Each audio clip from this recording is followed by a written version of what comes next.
Assalamualaikum warahmatullahi wabarakatuh. Perkenalkan, saya Apoteker Vika Aspadia, SPAM MSPAM, dosen jurusan Farmasi Fakultas Farmasi Universitas Haluoleo, Kota Kendari, Provinsi Sulawesi Tenggara. Di jurusan Farmasi, saya adalah dosen dengan kelompok keilmuan Farmaseutika dan Teknologi Farmasi. Saya mengampu beberapa mata kuliah diantaranya yaitu Farmaseutika, Farmakokinetika, Formulasi dan Teknologi Sediaan Steril, Biofarmaseutika, Farmasi Industri, Formulasi dan Teknologi Sediaan Kosmetik, serta Novel Cosmetic Delivery System. Pada kesempatan ini, saya akan memaparkan video mengenai pendidikan dan pengajaran salah satu mata kuliah yang saya ampu, yaitu Formulasi dan Teknologi Sediaan Kosmetik. Mata kuliah ini diampuh oleh 4 orang tim pengajar.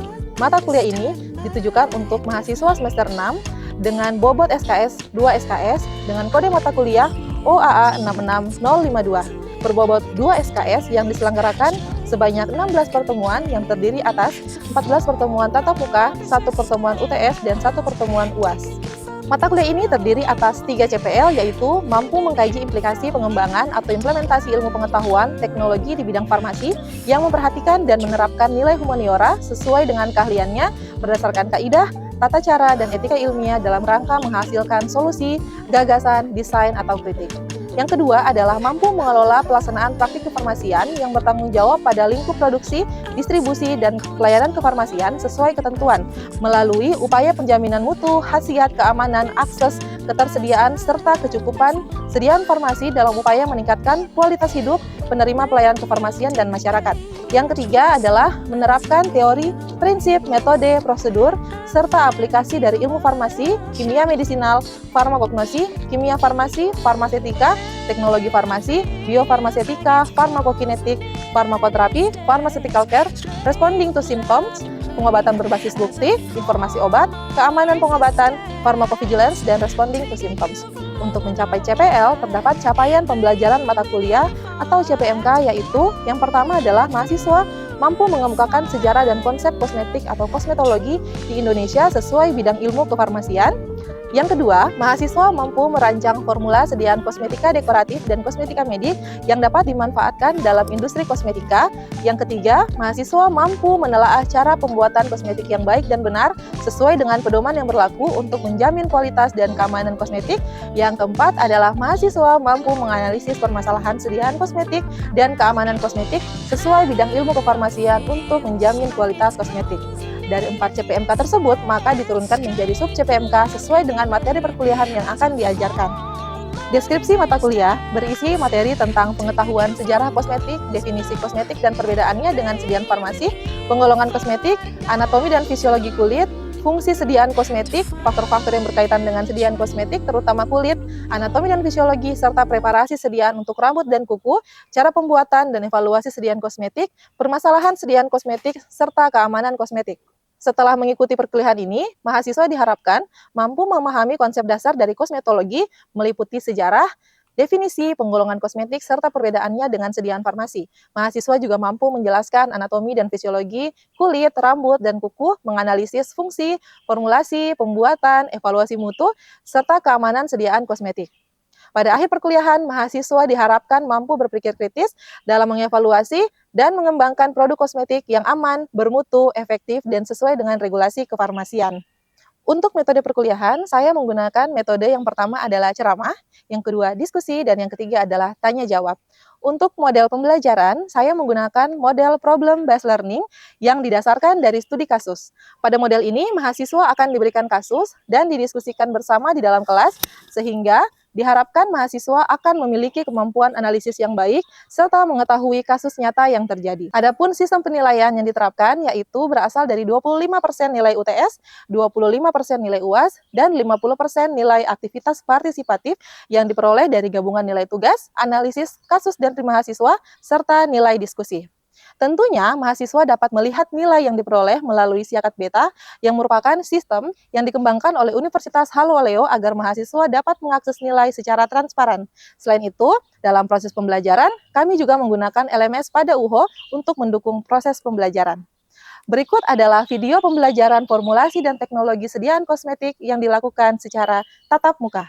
Assalamualaikum warahmatullahi wabarakatuh. Waalaikumsalam warahmatullahi wabarakatuh. Bagaimana kabarnya hari ini?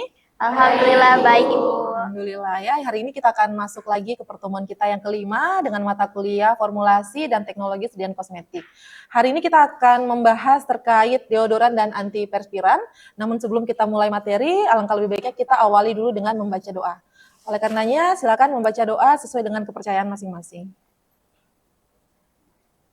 Oke, berdoa selesai. Minggu lalu kita sudah membahas banyak terkait kosmetika pelembab dan kosmetika pelindung ya. Apakah masih ada yang ingat apa saja yang kita disempat bahas minggu lalu? Saya Ibu. Ya, silakan. Izin Ibu, minggu lalu kami mempelajari tentang kosmetik pelembab dan kosmetik pelindung. Pelembab merupakan sediaan kosmetik yang berfungsi untuk menjaga kadar air pada kulit, membuat kulit terasa lebih halus, serta mencegah kerusakan skin barrier. Kami juga mempelajari bahwa kulit kering atau serosis diakibatkan karena menurunnya kadar air pada stratum corneum akibat TEWL atau transepidermal water loss. Nah, oleh karena itu penggunaan pelembab sangat penting untuk menjaga kelembapan kulit serta mencegah kerusakan skin barrier. Oke, bagus sekali ya ulasan materi dari Reski terkait kosmetika pelembab dan kosmetika pelindung yang memang itu sangat penting untuk penggunaan kita sehari-hari. Karena apalagi di Indonesia ini yang terkenal dengan suhu yang lumayan panas, jadi kita tetap harus melindungi kulit kita supaya tetap sehat dan terjaga. Hari ini kita sambung lagi materi yang minggu lalu. Tadi sempat saya sebutkan di awal pertemuan bahwa hari ini kita akan membahas terkait deodoran dan antiperspiran ya. Yang akan kita capai pada pembelajaran hari ini adalah mahasiswa mampu merancang formula sediaan kosmetika, dekoratif dan kosmetika medik yang dapat dimanfaatkan dalam industri farmasi kosmetika. Nah, untuk materi hari ini masuk pada bagian sub CPMK yang ketiga, yaitu mahasiswa mampu merancang formula deodoran dan antiperspiran sesuai dengan pedoman yang berlaku. Nah, sekarang kita mulai dulu dari membahas terkait keringat. Nah, ini sebenarnya adalah hal yang memang sehari-hari sudah sering terjadi. Nah, karena keringat ini sebenarnya fungsinya itu untuk termoregulasi tubuh. Jadi mengatur suhu inti tubuh yang dapat dipicu oleh stres, kecemasan, dan juga pola makan. Nah, keringat ini awalnya memang tidak berbau. Sebenarnya memang dia tidak memiliki bau. Hanya saja memang pada sebagian orang itu ada permasalahan, baik itu pengaruh dari bakteri, sehingga dia bisa menyebabkan adanya bau badan. Ya. Nah, bau badan ini biasanya timbul karena adanya aktivitas metabolisme dari mikroflora alami kulit. Jadi sebenarnya di kulit manusia itu dia sudah punya mikroflora. Namun jika pertumbuhannya itu berlebih, maka nanti dia akan bisa menyebabkan bau badan.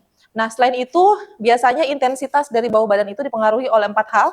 Yang pertama adalah jenis kelamin, kemudian ada pola makan, usia, serta ras ataupun etnisitas. Nah, untuk kelenjar keringat ini, dia terbagi menjadi 2. Ada yang namanya kelenjar keringat ekrin dan juga ada yang namanya kelenjar keringat apokrin. Nah, kalau ekrin itu, dia tersebar hampir di seluruh permukaan tubuh, kecuali pada bagian glans penis dan juga pada bagian bibir. Sedangkan kalau untuk kelenjar keringat apokrin, dia itu hanya ada pada area tertentu, yaitu sekitaran ketiak, daerah genital, dan juga pada bagian telapak kaki. Nah, sekarang kita harus tahu bagaimana sebenarnya mekanisme tubuh itu bisa berkeringat. Berikut ada video yang sudah saya siapkan. Ya, jadi tubuh itu akan memperoleh sinyal bahwa ada perubahan suhu. Jadi otak kemudian langsung memberikan sinyal untuk mengeluarkan keringat pada bagian kelenjar tadi, ya, baik itu kelenjar ekrin maupun kelenjar apokrin. Ya, kurang lebih gambarannya mekanisme terjadinya keringat seperti yang sudah kita lihat pada video berikut ya. Nah, akibat adanya keringat ini, maka ada beberapa daerah yang bisa menyebabkan atau bisa menjadi tempat timbulnya bau tersebut. Dan yang memang untuk saat ini paling marak dan paling sering terjadi itu adalah pada bagian ketiak ya. Nah, sekarang saya mau tanya ya, bayangkan misalnya ada 2 orang yang berada pada ruangan yang sama misalnya dengan kondisi suhu yang sama saat itu. Berkeringatnya juga sama, tapi kenapa hanya 1 orang saja ini yang menimbulkan bau, satunya tidak? Ada yang bisa menjelaskan kira-kira kenapa? Saya, Bu. Ya, silakan. Baik, izin Ibu. Seperti yang kita ketahui, keringat itu bukan penyebab utama dari bau badan. Nah, bau badan itu timbul karena bakteri yang berada pada ketiak menguraikan kelenjar keringat menjadi volatil yang berbau. Nah, Makanya orang yang mempunyai kelenjar keringat berlebih belum tentu memiliki bau badan yang berlebih. Ada juga beberapa faktor yang bisa menyebabkan bau badan. Di antaranya itu adalah kebersihan diri, jenis bakteri yang ada, kemudian yang paling sering adalah faktor genetika. Sekian Ibu. Ya, bagus sekali ya tadi jawaban dari Caca, bahwa memang sebenarnya setiap orang itu memiliki fisiologisnya masing-masing. Jadi ada yang menghasilkan keringat dalam jumlah yang banyak dan juga ada yang tidak. Namun kalau untuk khusus bau itu sendiri biasanya memang disebabkan karena adanya bakteri. Nah, bakteri apa saja? Yang pertama adalah bakteri Staphylococcus. Jadi Staphylococcus ini adalah memang dia flora normal pada kulit manusia, namun jika dia berada pada jumlah yang berlebih, nantinya dia akan menyebabkan bau karena dia menghasilkan enzim yaitu cysteine glycine 3M3SH konjugat yang akan menyebabkan bau badan. Kemudian bakteri yang kedua adalah bakteri Corynebacterium pada permukaan kulit ketiak. Ya, dan dia juga akan menghasilkan yang namanya HMHA-GLN prekursor yang itu juga akan menghasilkan bau badan. Nah, sekarang untuk mencegah bau badan, ini kita bisa atasi dengan menggunakan deodoran maupun antiperspiran. Namun secara formulasi, untuk memformulasikan deodoran maupun antiperspiran ini memang agak sedikit berbeda. Sekarang deodoran. Nah, apa sebenarnya deodoran itu? Jadi deodoran itu adalah sediaan kosmetika yang digunakan untuk menyerap keringat, menutupi bau badan, dan juga mengurangi bau badan. Nah, untuk jenis deodoran yang digunakan itu, yang pertama adalah pewangi atau parfum. Jadi ada deodoran memang yang isinya itu hanya parfum saja. Jadi dia bisa menyamarkan bau badan dengan adanya parfum tersebut. Kemudian yang kedua, dia juga kadang ada yang mengandung zat yang dapat membunuh mikroba atau juga bisa mengurangi jumlah mikroba sehingga bau badan juga bisa berkurang. Kemudian yang ketiga yaitu ada odor eliminator. Jadi odor eliminator ini dia bisa mengikat atau menyerap atau merusak struktur kimia bau menjadi struktur yang tidak bau. Nah, di sini sempat ada salah satu pembagiannya yaitu parfum. Kira-kira kenapa deodoran yang mengandung parfum itu tidak bisa mencegah bau badan dalam jangka waktu yang lama? Ada yang bisa menjawab? Di sini, Bu. Ya, silakan.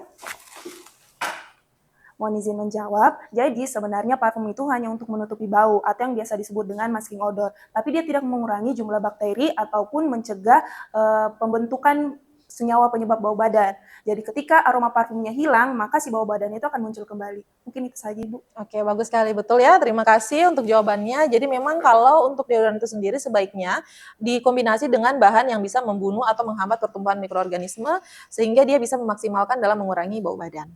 Nah, apa saja bahan aktif dari deodoran?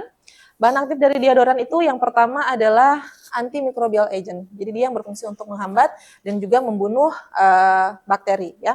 Kemudian yang kedua ada yaitu odor masking agents seperti limonen, linalool, eugenol dan lain-lain. Nah, ini dia berfungsi untuk menutupi bau. Namun dia tidak mengurangi atau menghambat pertumbuhan mikroorganisme. Dan yang terakhir ada yang namanya odor absorber. Jadi dia yang menyerap bau sehingga bisa meminimalisir atau mengurangi bau badan. Oke, untuk pembahasan deodoran ada yang mau ditanyakan? Izin saya, Bu. Ya, silakan. Baik, terima kasih atas kesempatannya. Jadi pertanyaan saya, Bu, mengapa beberapa formulasi pada deodoran itu menggunakan kombinasi trietil citrat, zinc ricinoleat, dan farnesol? Sekian dari pertanyaan saya, Bu. Oke, bagus sekali pertanyaannya ya. Nah, tadi sebelumnya saya sudah sempat singgung terkait bahan aktif deodoran. Jadi memang sebenarnya kalau deodoran itu dia sebaiknya bekerja secara kombinasi karena kerjanya itu dia sinergis.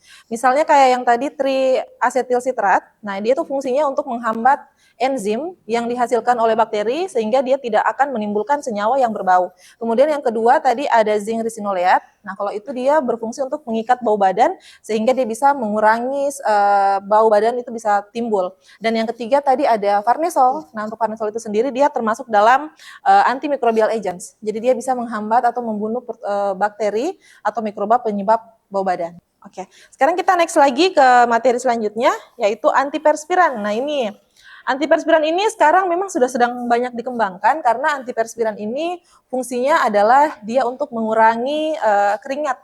Oke, nah di sini kita lihat ada mekanisme antiperspiran. Jadi ini gambarannya adalah struktur kulit.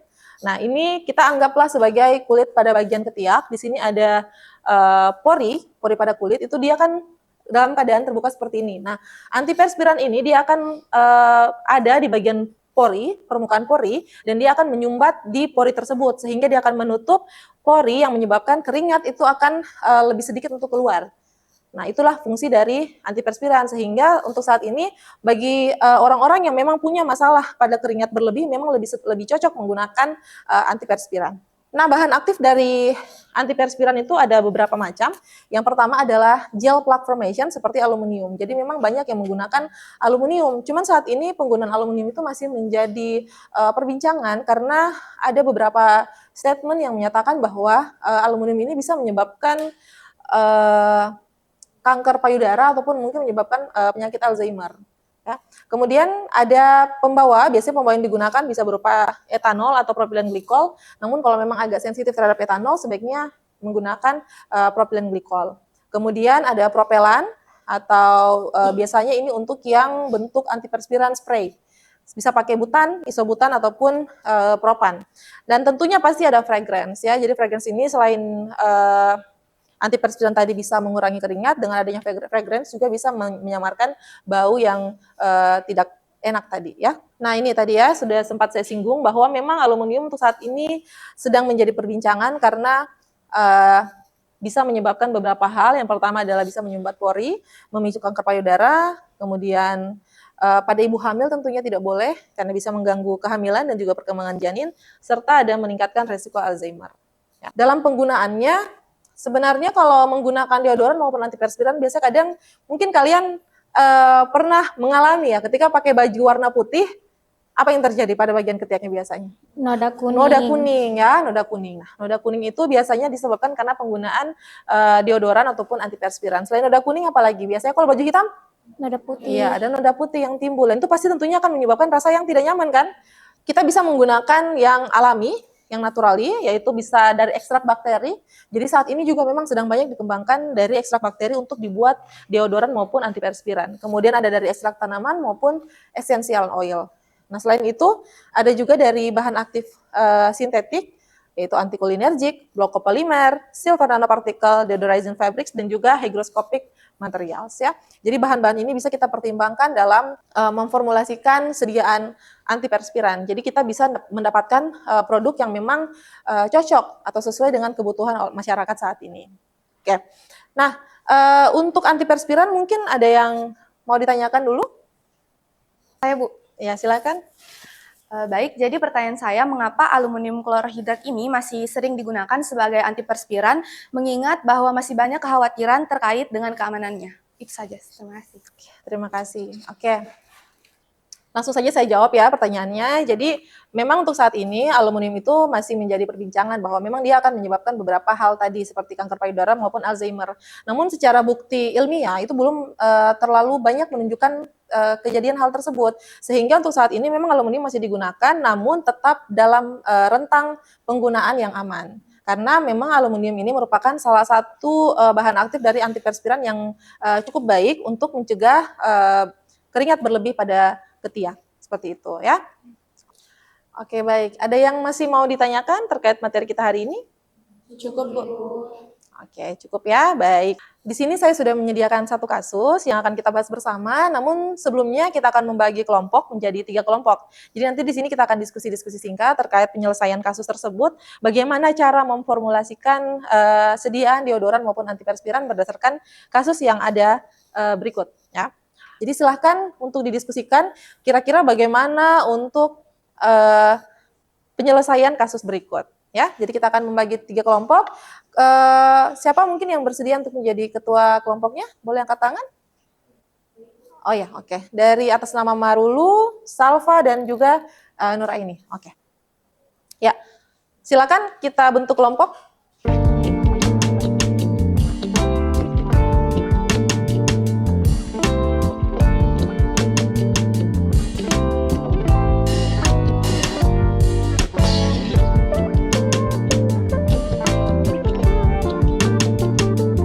Oke, bagaimana? Sudah selesai diskusinya? Sudah, Ibu. Oke, siap. Berarti kita mulai dulu mungkin dari kelompok 1. Ya, kelompok 1 untuk memaparkan hasil diskusi terkait penyelesaian kasus yang sudah saya berikan. Ya, silakan Marulu. Baik Ibu, terima kasih Ibu atas kesempatannya. Di sini Bu, kelompok kami berfokus pada formulasi deodoran untuk kulit sensitif. Nah, di mana kelompok kami itu memfokuskan formulasi pada keamanan karena dari hasil survei Bu seperti yang kita lihat bahwa konsumen banyak mengeluhkan kemerahan setelah penggunaan deodoran yang mengandung alkohol yang tinggi.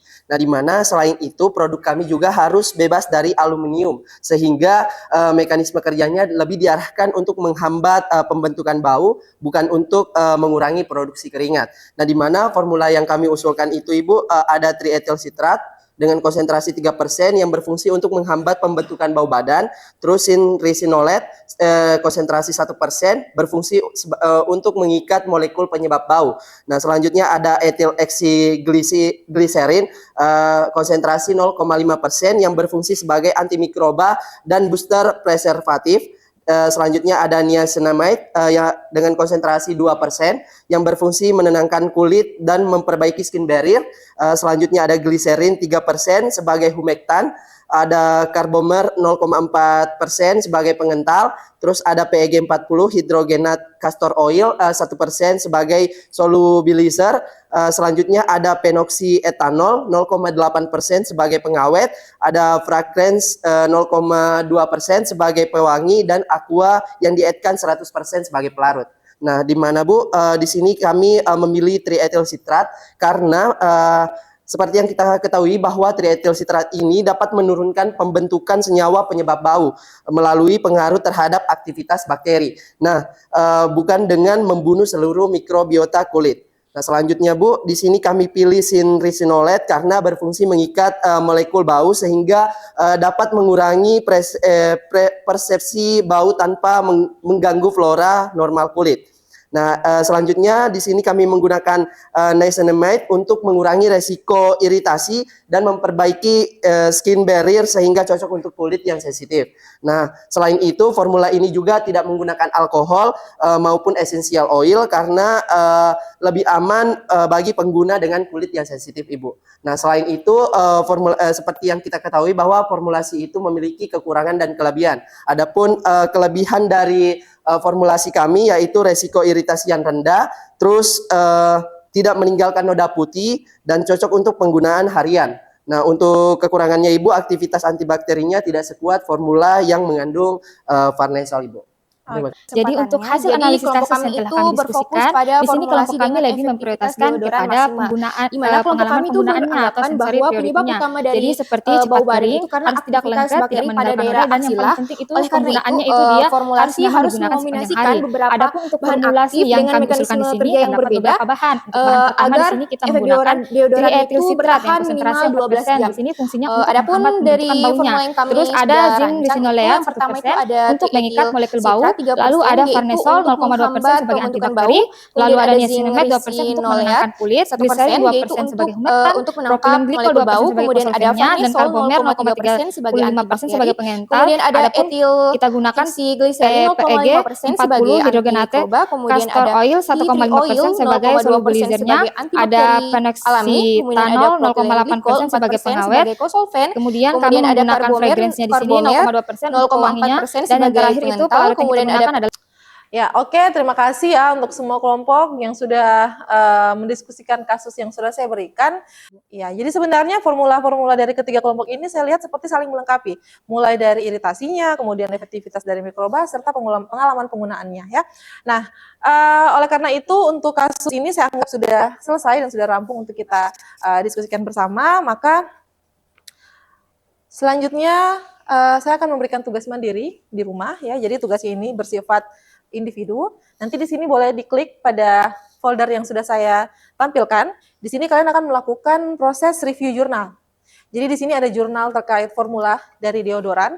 Nanti kalian bisa lihat komponen-komponen formulanya, kemudian nanti kalian lihat apakah memang sudah sesuai atau tidak dengan bahan aktifnya. Jadi berarti harus dilakukan preformulasi dulu toh, lebih awal dari formula yang ada pada jurnal. Kemudian nanti silahkan dituliskan menggunakan Microsoft Word. Nanti materi dari saya boleh di-download melalui LMS akun Spadanya masing-masing ya. Kemudian dikumpulkan juga melalui akun Spada. Nanti waktunya adalah 1 minggu dari sekarang. Kemudian nanti ketika saya sudah memberikan hasilnya akan saya informasikan kepada catering kelas. Jadi kalian bisa melihat hasil penilaian dari tugas yang sudah kalian kerjakan. Oke? Ada yang mau ditanyakan untuk tugas mandiri? Tidak, Ibu. Cukup? Iya. Oke, baik. Nah, sebelum kita menutup pertemuan hari ini, saya sudah menyiapkan kuis. Sedikit refresh ya, kuis tersebut. Nanti boleh melalui QR yang ada di sini atau melalui link yang sudah saya bagikan kepada ketua tingkat Marulu ya. Ya. Boleh tolong di-share ke teman-temannya dan waktunya hanya 10 menit saja. Ya. Oke, silakan untuk dikerjakan.